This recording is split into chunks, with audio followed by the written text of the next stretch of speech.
Hello সবাইকে, good morning. তোমরা সবাই কেমন আছো? আশা করছি ভালো আছো, আর আমিও খুব খুব খুব ভালো আছি। দেখো, সকাল সকাল ভিডিওটা শুরু করলাম মেয়েকে স্কুলে পাঠানো থেকে। মেয়ের গাড়ি চলে এসেছে, মেয়ে স্কুলে চলে গেল। আর ওইদিকে এখন তো ওয়েদারটা ঠিক ছিল, এরপরেই শুরু হয়েছে প্রচুর পরিমাণে বৃষ্টি। আর এই বৃষ্টির মধ্য দিয়ে আমার রান্না করতে ইচ্ছা হচ্ছিল না, তাই আমি ওকে বললাম যাও গিয়ে একটু কচুরি কিনে এনো। তাই ও গিয়েছিল কচুরি আনতে। তাই দেখো এখন কচুরি নিয়ে চলে এসছে। আর এখানে প্রচুর পরিমাণে বৃষ্টি হচ্ছে। আর এদিকে দেখো আমার ছেলে কি করছে।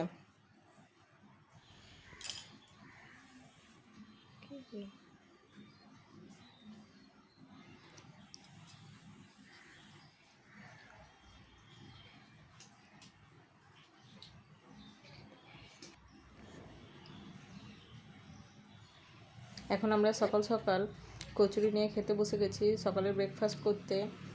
আর এই কচুরি খেয়ে দেখো কি বলছে। এই বৃষ্টির দিনে না কিছু রান্না করতে ইচ্ছা হয় না, মনে হয় শুয়ে বসেই কাটিয়ে দিই। আর কেউ যদি রান্নাটা করে দেয় তাহলে খুব ভালো হয়। আর এই বৃষ্টির দিনে বিশেষ কিছু ভাত, ডাল, তরকারি এসব খেতে ইচ্ছা হয় না। বৃষ্টির দিনে মনে হয় একটু খিচুড়ি হলে ভালো হয়, একটু তেলে ভাজা হলে ভালো হয়। দেখো আমরা এখানে খাওয়া শুরু করে দিয়েছি। পাশে আমাদের ছেলেও বসে গেছে খেতে। ছেলেও খাচ্ছে কচুরি আর তরকারি। এখানে তোমাদের দাদাভাই নিয়ে নিয়েছে কচুরি, জিলাপি, আর ও গুটকা কচুরি খেতে ভালোবাসে, তাই ও নিজের জন্য গুটকা কচুরি নিয়ে এসেছিলো। আর চলো দেখতে থাকো তোমরা ভিডিওটা। আমার ভিডিও যদি তোমাদের ভালো লেগে থাকে তাহলে অবশ্য করে আমার চ্যানেলটাকে সাবস্ক্রাইব করবে, আর আমার ভিডিওতে লাইক করবে, আমার চ্যানেলটা শেয়ার করবে। চলো দেখতে থাকো তোমরা ভিডিওটা, আশা করছি তোমাদের ভালো লাগবে।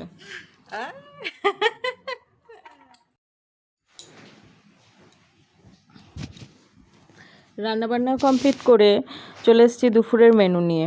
দুপুরে বিশেষ কিছু ছিল না, ছিল একটু গরম গরম খিচুড়ি, আর উপরে একটু বাড়িতে বানানো গরুর দুধ থেকে যে সর পড়ে সেই সর তুলে রেখে বানাই আমি ঘি, সেই ঘি, খিচুড়ির ওপরে ঘি আর একটু পাঁপড় সেঁকে নিয়েছিলাম। আর এখানে আছে আমের আচার। এই গরম গরম ঘি, খিচুড়ি, একটু পাঁপড় ভাজা বা একটু পকুড়ি, এইসব হলে আর কিছুই প্রয়োজন হয় না। চলো দেখতে থাকো তোমরা ভিডিওটা। কি করছি না করছি সব কিছু তুলে ধরতে না পারলেও কিছু কিছু হয়তো তোমাদের সাথে শেয়ার করতে পারি বা চেষ্টা করি শেয়ার করার। কারণ পুরো পুরো সারাদিন কি করছি না করছি সবসময় ক্যামেরা ধরে পর কাজ করতে খুব অসুবিধা হয়, তাই জন্য যেটুকু পারি সেটুকুই শেয়ার করি তোমাদের সাথে। চলো দেখতে থাকো।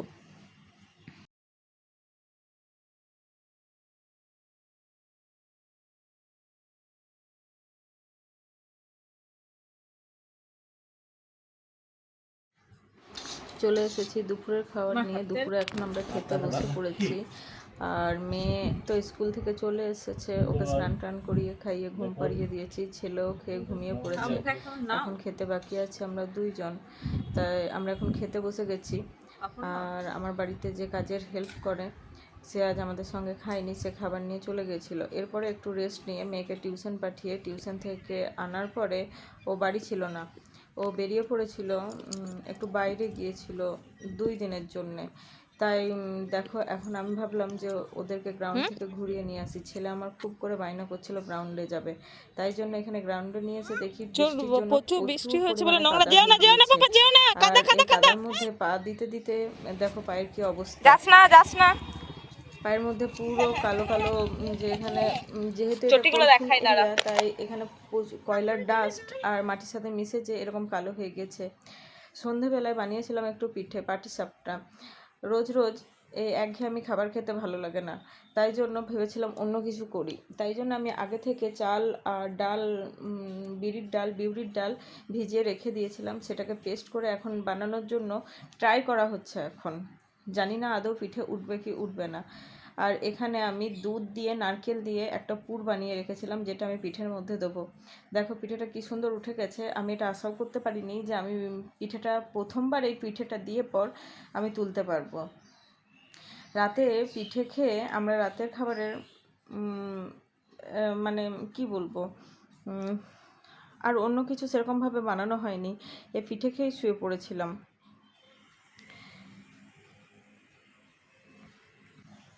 পিঠে বানানো কমপ্লিট। পিঠের মধ্যে পুর দিয়ে দিয়েছি, পিঠেটা এখন মুড়ে নিচ্ছি। এখন তৈরি হয়ে গেল পাটিসাপটা। আর এই যে আমার হাতে চলে এসছে প্লেট, আর এই প্লেটে তুলে নেবো এখন পিঠেটা। আমরা খেতে থাকি পিঠে, দেখতে থাকো তোমরা আমার ভিডিও। আজকের মতন এই পর্যন্ত, টাটা বাই, গুড নাইট সবাইকে। বাস বাস বন্ধ করো না, খুলবো না, খোলাটা বন্ধ করো।